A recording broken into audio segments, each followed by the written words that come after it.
Yes, a lot of people are going to say that this is feminist propaganda, but unlike Blink Twice last year, this one is actually entertaining. So I got the chance to see this movie, part of AMC's Scream Unscreened, where they show us a random movie that it hasn't released yet. And hence, I had no prep or any even idea of what I was going to. And I've got to say, knowing nothing about this movie, not even the trailer or even barely who's involved, I thought that was the best way to view this movie, especially after seeing the twists and turns. So I'm gonna try to give the review in the same way without any spoilers. So the positives. Starting off, this movie is definitely not a horror. But it is a very decent dark comedy. I was surprised by the number of jokes through the movie, and the humor kept going throughout. And it kept the audience, at least in my theater, I kept hearing laughs and giggles. After searching it up later, I have no idea why it was marketed that way as a horror movie, so keep your expectations there. The strongest suit that this movie has going for it has to be its acting, by everyone, but especially by Jack Quaid and Sophie Thatcher. I love Quaid in mostly everything that he's associated with, even at the risk of him being typecast. And after Heretic last year, Sophie Thatcher has a great streak going in horror.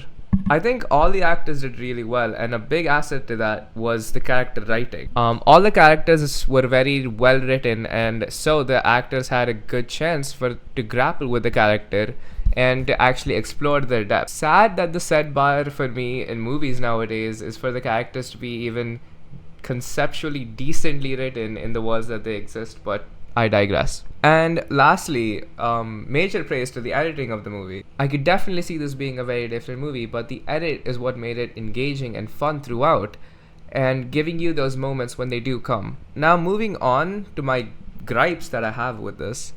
The key word here is subtlety. Definite big one for me was dialogues. At first, it seemed that I got the interpretation, and I was fine with it. But as we kept going, it seemed to get so on the nose that it took me out. Sure, once, twice, a couple of times is fine, but when you're hammering on through the movie with these metaphoric lines and puns galore, it gets sort of tiring and even irritating at times. The message or the theme of the movie is super clear, almost to a fault. It borderline feels like the director is trying to sit down and talk to me and tell it to me instead of showing me what I'm supposed to be. Similarly, I do have other problems with the writing where in the world that the movie exists in, there are logical loopholes or some rules that you have established and then have broken. But for the sake of not spoiling anything, I won't go through any of that here. But I'm just saying that there's a lot of unanswered questions about the way that certain people act at certain times as the movie progresses. And it just felt sort of convenient after a while to say that, oh, it's just because of what Jack Quaid did in the beginning.